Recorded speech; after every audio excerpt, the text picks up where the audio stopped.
Assalamualaikum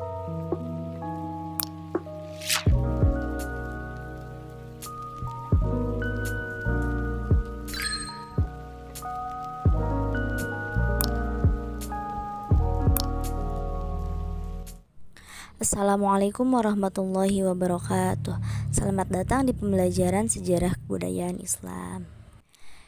Untuk hari ini kita akan belajar mengenai salah satu kompetensi dasar, yakni kompetensi dasar 3.1, yakni mengevaluasi proses lahirnya Daulah Abbasiyah.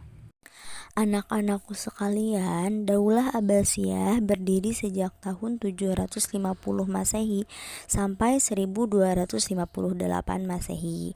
Daulah Abbasiyah memegang peranan penting sebagai salah satu daulah terbesar Islam setelah Daulah Umayyah.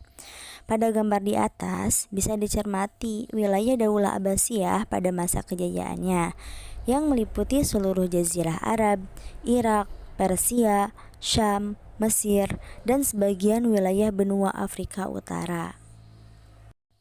Lantas, bagaimana sejarah lahirnya Daulah Abbasiyah tersebut? Adapun, mari kita amati dan perhatikan penjelasan berikut. Dimulai dengan adanya gerakan-gerakan perlawanan terhadap kekuasaan Daulah Umayyah yang dilakukan oleh Muhammad bin Ali, Abu Abbas As-Saffah, dan Abu Muslim Al-Khurasani.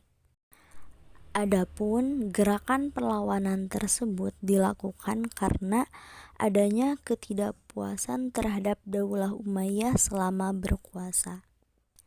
Seperti dikuasai pada masa Daulah Umayyah, proses Arabisasi sangat kental dalam tampuk kepemimpinan, kurang melibatkan kaum Mawali atau non-Arab dan memberikan denda kepada bangsa-bangsa yang dikuasai, serta harus adanya jizyah bagi para mu'alaf serta tidak melibatkan kaum Syiah Khawarij dalam pemerintahannya. Gerakan-gerakan perlawanan terhadap Daulah Umayyah tersebut ternyata mendapatkan banyak dukungan dari pihak-pihak yang sejak awal tidak berpihak pada Daulah Umayyah. Adapun kepemimpinan Daulah Umayyah berakhir pada tahun 132 Hijriah dengan wafatnya pemimpin terakhir, yaitu Khalifah Marwan bin Muhammad di Mesir pada tahun 132 Hijriah, dan dengan demikian secara de facto berdirilah kekuasaan Daulah Abbas atau Kekhalifahan Abbasiyah.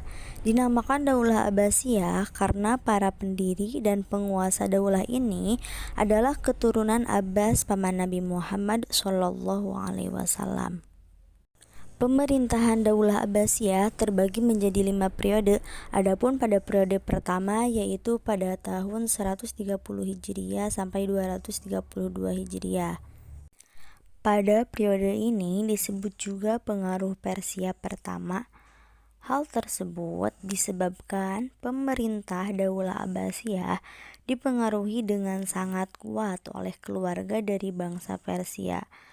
Adapun Khalifah Daulah Abbasiyah pada periode ini diantaranya yang pertama Abu Abbas Daulah pada tahun 132 Hijriah sampai 136 Hijriah. 2. Abu Ja'far Al-Mansur pada tahun 136 Hijriah sampai 158 Hijriah. Yang ketiga Muhammad Al-Mahdi pada tahun 158 Hijriah sampai 169 Hijriah. Dan yang keempat Musa Al-Hadi pada tahun 169 Hijriah sampai 170 Hijriah. Dan yang terakhir Harun Ar-Rasyid pada tahun 170 Hijriah sampai 193 Hijriah.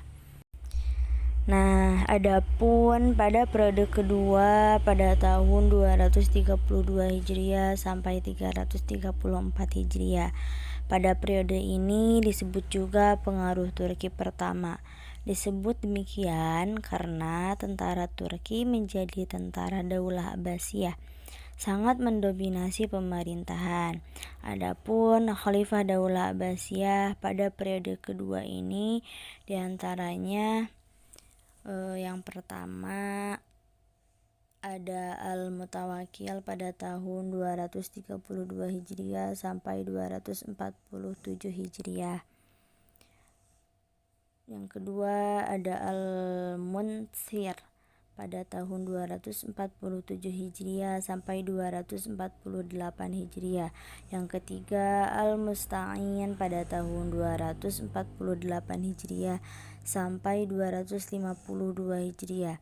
Yang keempat Al-Mu'taz pada tahun 252 Hijriah sampai 255 Hijriah.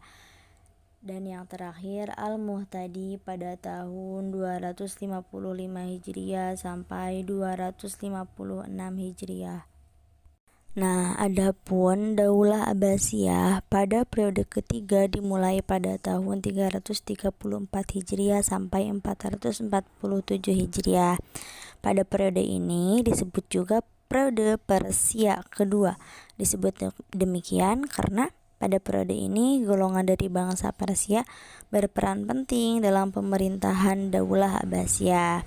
Khalifah Daulah Abbasiyah ini pada periode ketiga diantaranya yang pertama ada Al-Muqtafi pada tahun 333 Hijriah sampai 334 Hijriah. Yang kedua Al-Muti pada tahun 334 Hijriah sampai 362 Hijriah. Yang ketiga At-To pada tahun 362 Hijriah sampai 381 Hijriah. Yang keempat Al-Qadir pada tahun 381 Hijriah sampai tahun 422 Hijriah. Adapun Daulah Abbasiyah pada periode keempat berlangsung dari tahun 447 Hijriah sampai 590 Hijriah. Periode ini disebut juga pengaruh Turki kedua. Hal tersebut dikarenakan pada waktu itu golongan dari bangsa Turki kembali berperan penting dalam pemerintahan Daulah Abbasiyah. Nah, adapun Khalifah Daulah Abbasiyah pada periode keempat ini diantaranya yang pertama ada Al-Qayyim pada tahun 422 Hijriah sampai tahun 467 Hijriah. Yang kedua Al-Muqtadi pada tahun 467 Hijriah sampai tahun 487 Hijriah. Yang ketiga Al-Mustadzir pada tahun 487 Hijriah sampai 512 Hijriah. Yang keempat Al-Mustarsid pada tahun 512 Hijriah sampai 529 Hijriah. Yang kelima Ar-Rasyid pada tahun 529 Hijriah sampai 530 Hijriah.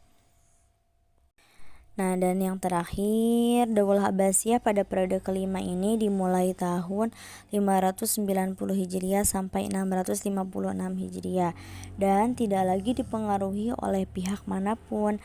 Namun kekuatan politik dan militer Daulah Abbasiyah sudah lemah sehingga kekuasaan mereka hanya meliputi wilayah Irak dan sekitarnya saja.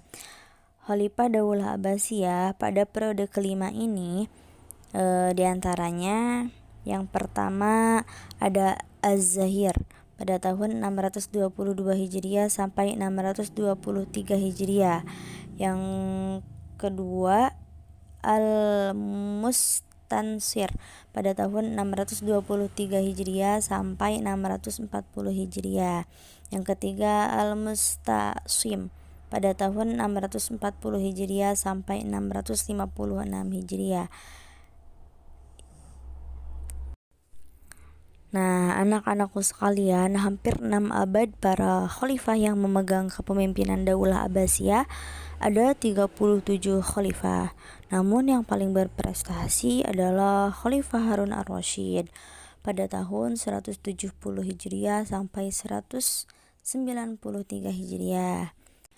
Pada masa kekhalifahan Harun ar-Rasyid dikenal sebagai masa keemasan Islam atau The Golden Age of Islam, di mana saat itu Baghdad menjadi salah satu pusat ilmu pengetahuan dunia. Perhatian Khalifah Harun ar-Rasyid yang begitu besar terhadap kesejahteraan rakyat serta kesuksesannya mendorong perkembangan ilmu pengetahuan, teknologi, ekonomi, perdagangan, politik, wilayah kekuasaan, dan peradaban Islam. Harun ar-Rasyid memimpin selama 23 tahun. Dalam kepemimpinannya, Harun ar-Rasyid mampu membawa Daulah Abbasiyah yang dipimpinnya ke puncak kejayaan. Ada banyak hal yang patut ditiru para pemimpin Islam di abad 21 ini dari sosok Khalifah Harun ar-Rasyid. Adapun beberapa prestasi Khalifah Harun ar-Rasyid, di antaranya yang pertama mewujudkan keamanan, kedamaian serta kesejahteraan rakyat. Yang kedua membangun banyak tempat-tempat peribadatan. Yang ketiga membangun sarana pendidikan, kesehatan, dan perdagangan. Yang keempat mendirikan Baitul Hikmah, yakni sebagai lembaga penerjemah yang berfungsi sebagai perguruan tinggi perpustakaan dan penelitian. Yang kelima membangun Majelis Al-Mudzakarah, yakni lembaga pengkajian masalah-masalah keagamaan yang diselenggarakan di rumah-rumah, baik di masjid-masjid dan istana.